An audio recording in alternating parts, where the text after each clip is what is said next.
Mga kapuso, lumabas na nga po sa Philippine Area of Responsibility ang Bagyong Ferdy pero patuloy pa rin tayong makakaranas ng maulang panahon. Umiiral pa rin kasi ang hanging habagat sa bansa na nagdadala ng pag-ulan sa Luzon. Kabilang na po dyan ang National Capital Region. At bukas po sa SONA, mataas ang posibilidad na umulan sa Quezon City mula umaga po hanggang gabi. Kaya sa mga magtutungo sa batas ng pambansa, huwag pong kalimutan ang panangga sa ulan.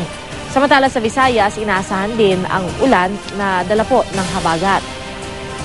May mga pag-ulan din sa Mindanao, bagamat hindi naman gaano apektado ng habagat.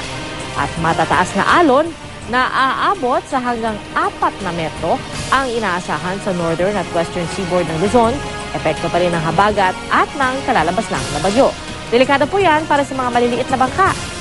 Kaya mga kapuso naman ang panahon, magplano, magsiguro, makibalita sa GMA Weather.